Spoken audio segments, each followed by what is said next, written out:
Hello അസ്സാം വലൈക്കും. അപ്പോൾ ഞാൻ പച്ചക്കറി കഴുകുന്നത് എന്തിനാണെന്ന് വെച്ചാൽ അത്താഴത്തിലേക്കുള്ള ഫുഡ് ഉണ്ടാക്കാൻ വേണ്ടിയിട്ടാണ് കേട്ടോ. അത്താഴത്തിന് നമ്മളിവിടെ സാധാരണ ചോറ് തന്നെ കഴിക്കുക, വേറെ പ്രത്യേകിച്ചൊന്നും ഇല്ല. സാധാ ചോറും അതിലേക്ക് എന്തെങ്കിലും ഒരു കറി വേണം. അപ്പോൾ ഇന്ന് ചെമ്മീനാണ്, അധികം അത്താഴത്തിന് ചെമ്മീൻ പൊരിക്കലാണ്. അപ്പോൾ ഇന്ന് മക്രോണിയേനു നോമ്പ് തുറക്കുമ്പോൾ, അപ്പോൾ കറിയില്ല. നോമ്പ് തുറക്കുമ്പോഴുള്ള കറി കുറച്ച് മുക്കി എടുത്ത് മാറ്റി വെക്കലാണ് അത്താഴത്തിലേക്ക്. അപ്പോൾ ഇന്ന് കറി ഇല്ലാത്തതുകൊണ്ട് ചെമ്മീൻ കിട്ടിയത് പൊരിക്കാതെ ഫ്രൈ ആക്കാമെന്ന് വിചാരിച്ച്.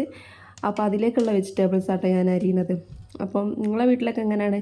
അത്താഴത്തിന് ചോറാണോ കഴിക്കുക, അല്ലെങ്കിൽ വേറെ എന്തെങ്കിലും ആണോ കഴിക്കുക? എന്തായാലും കമൻറ്റ് ചെയ്യട്ടോ. അപ്പം ഞാനിതാ അതിലേക്കുള്ള ഉള്ളി, തക്കാളി, പച്ചമുളക്, കറിവേപ്പില, പച്ചമസാല, പച്ചമുളക്, അങ്ങനത്തെ സംഭവങ്ങളൊക്കെ അരിഞ്ഞ് ആദ്യം തന്നെ സെറ്റാക്കി വെക്കണം കേട്ടോ.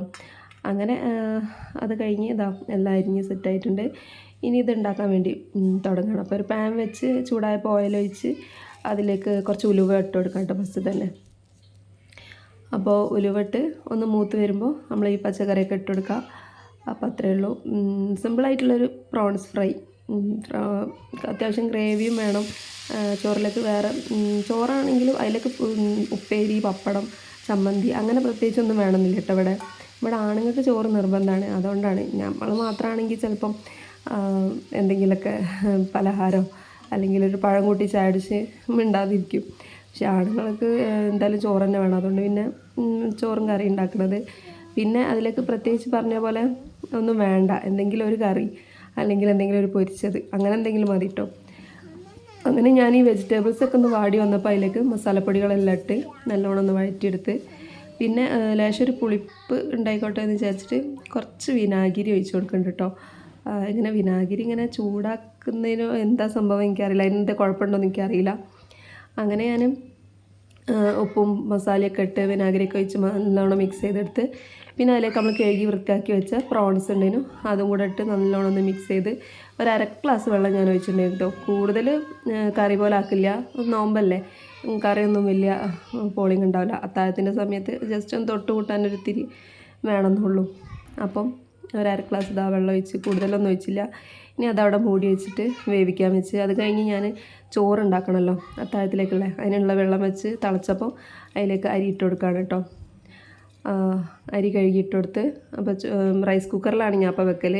ഇപ്പോൾ കുക്കറിൽ വെക്കലില്ല. റൈസ് കുക്കറിൽ വെക്കാൻ തുടങ്ങിയാൽ എനിക്ക് അതൊരു എളുപ്പമായിട്ട് തോന്നുന്നുണ്ട്. അപ്പം അത് കഴിഞ്ഞ് അതവിടെ അടുപ്പത്ത് വെച്ചിട്ട് ഞാൻ പാത്രമൊക്കെ കഴുകാൻ നിൽക്കുകയാണ് കേട്ടോ. കുറേ പാത്രം ഉണ്ടായിരുന്നു കഴുകാൻ.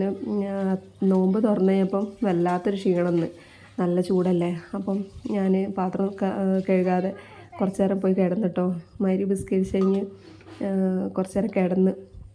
അപ്പോൾ പാത്രമൊക്കെ കഴുകാനുള്ളതൊക്കെ കുറച്ച് കൂടുതലായിട്ടുണ്ടായിരുന്നു, എല്ലാവരും ചായയുടെയും കാര്യമൊക്കെ കഴിഞ്ഞപ്പോൾ. അപ്പോൾ വിചാരിച്ച് ഏതായാലും അടുക്കളയിലേക്ക് ഇറങ്ങണമല്ലോ, കറി ഉണ്ടാക്കാനും ചോറുണ്ടാക്കാനൊക്കെ. അപ്പോൾ പാത്രം കഴുകി കൊണ്ടിരിക്കുമ്പോൾ തന്നെ ഇതാ ചോറ് തിളച്ചിട്ടുണ്ട്. അപ്പം ഈ റൈസ് കുക്കറിൽ വെക്കുമ്പോൾ ഒരു 2 തിളച്ചാൽ തന്നെ മതിയല്ലോ. അങ്ങനെ ഞാനിത് ചോറ് വേഗം തന്നെ റൈസ് കുക്കറിലേക്ക് ഇറക്കി വെച്ചിട്ടോ.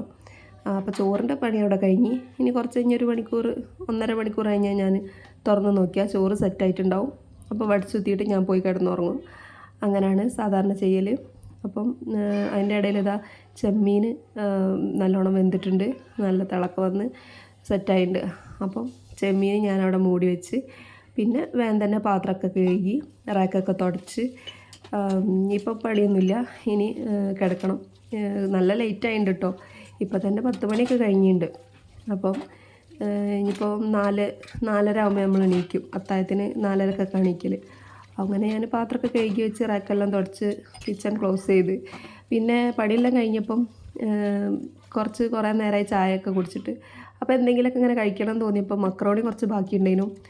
അപ്പം ഞാൻ കുറച്ച് മക്രോണി എടുത്ത് ചൂടാക്കി അത് കഴിക്കാമെന്ന് വിചാരിച്ചിട്ടോ.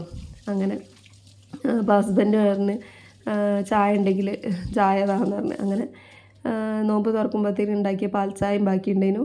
അങ്ങനെ മക്രോണിയും പാൽ ചായയും കുടിച്ച് ഞാൻ കിടക്കാമെന്ന് വിചാരിച്ച്.